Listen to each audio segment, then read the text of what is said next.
Hi friends, அனைவருக்கும் வணக்கம். நான் உங்கள் சசிகுமார். இன்றைக்கி என்ன வீடியோன்னா, எண்ணெய் கத்திரிக்காய் 15 கேஜி செய்முறை அளவோடு, நல்லெண்ணெய் 1 லிட்டர், கோல்டு வின்னர் 1 லிட்டர், வெந்தயம்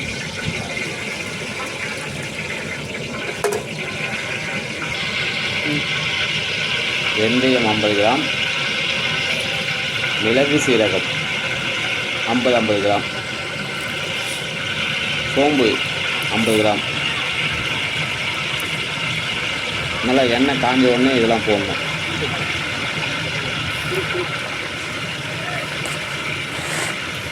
மிளகு எண்ணெயில் இடித்து வருவோம். அதுக்கப்புறம் நம்ம கறிவேப்பிலையை சேர்க்கணும்.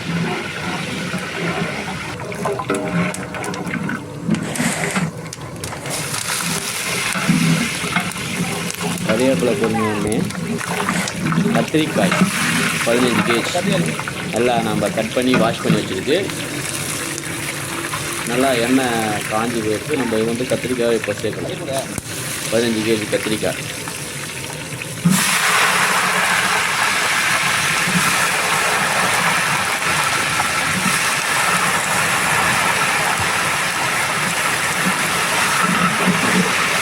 கத்திரிக்காய் போட்ட உடனே நல்லா கிண்டிடும்.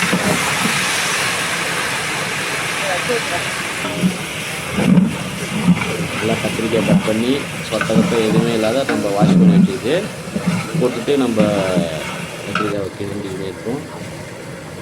தேவையான அளவு உப்பு. கத்திரிக்காய் போட்டோடனே உப்பு போட்டால் தான் கத்திரிக்காய் நல்லா வதங்கும். பச்சை மிளகா, மஞ்சள் தூள்,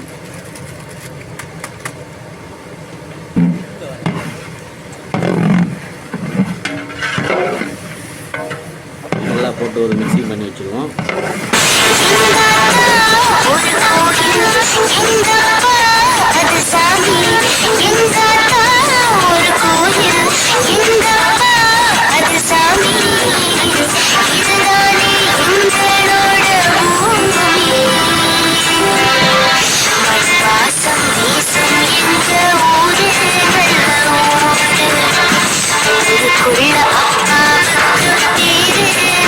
தனி மிளகாய் 150 கிராம் போட்டு நல்லா கத்திரிக்காய் நல்லா மிக்ஸ் பண்ணி விட்டுருவோம்.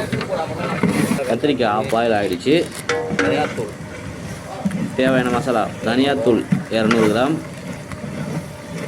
கரம் மசாலா 50 கிராம்,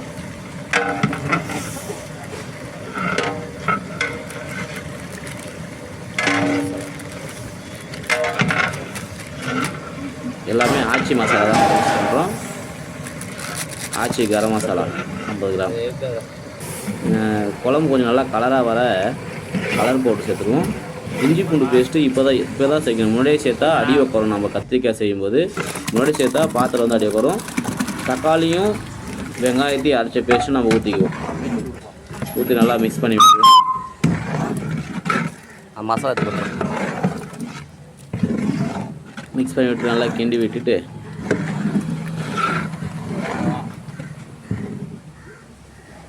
மசாலாவை நம்ம கொட்டி மிக்ஸ் பண்ணி விட்டுருவோம். என்னென்ன மசாலா தெரியும், தனியாத்தூள், கரம் மசாலா, கலர் பவுட்ரு நல்லா மிக்ஸ் பண்ணி விட்டு இது நம்மளுக்கு 500 பேருக்கு அளவுக்கு சொல்லியிருக்காங்க. அதனால் நம்ம 1 கேன் அளவுக்கு தண்ணீரை ஊற்றிக்குவோம். தண்ணி கேன் 1 கேன் 20 லிட்டர் 20 லிட்டர் அளவுக்கு தண்ணி ஊற்றி நம்ம மிக்ஸ் பண்ணி விட்டுருவோம். அப்போ அந்தாண்ட தம்பி புளியை நல்லா கரைச்சின்னு இருக்காரு. புளி தண்ணி 1/2 கிலோ புளியை வாங்கி கரைச்சி ஊற்றிடும். அப்போ தான் புளிப்பு இருக்கணும். புளிப்பு இருந்தால் தான் கத்திரிக்காய் டேஸ்ட்டாக இருக்கும். அதனால் புளி தண்ணி மிக்ஸ் பண்ணிவிடுவோம். நல்லா தண்ணி புளி எதுவும் டஸ்ட்டு கொட்டை இல்லாமல் வடிகட்டி ஊற்றலாம். வறுத்த எள்ளு, வறுத்த வேர்க்கடலையே நம்ம மிக்சியில் போட்டு அரைச்சி வச்சுருக்கு. கொஞ்சமாக தண்ணி ஊற்றி அதை நல்லா திக்காக கரைச்சி நம்ம இறக்கிறதுக்கு முன்னாடி, கத்திரிக்காய் இறக்கிறதுக்கு முன்னாடி குழம்புல ஊற்றினா நல்லா டேஸ்ட்டாக இருக்கும். ரொம்ப சுவையாகவும் இருக்குங்க. அந்த எள்ளும் வேர்க்கடலையும் அந்த இஞ்சி பூண்டு பேஸ்ட்டை கரைச்சி நம்ம கத்திரிக்காயில் கலந்து விட்டுடலாம். நல்லா வாசனையாகவும் இருக்கும், செம்ம டேஸ்ட்டாகவும் இருக்கும். இந்த எள்ளு டேஸ்ட்டும் ப்ளஸ் வேர்க்கடலை டேஸ்ட்டும் நல்லாயிருக்கும். கத்திரிக்காய் டேஸ்ட்டாக இருக்கும். இப்போ நம்ம முடிக்க போகிறோம். நல்ல எண்ணெய் ஊற்றி அது மேலே கொத்தமல்லி புதினாவை தூவி நம்ம இறக்கி விடுவோம். சிறப்பான முறையில் நம்ம ஸ்டைலில் இந்த கத்திரிக்காய் செஞ்சுருக்கு. இந்த வீடியோவை நீங்கள் அனைவரும் பார்த்துட்டு இதுக்கு உண்டான கமெண்ட்டை நீங்கள் சொல்லுங்கள். இன்னும் இது போல் வீடியோ வேணும்னா இந்த சேனலை சப்ஸ்கிரைப்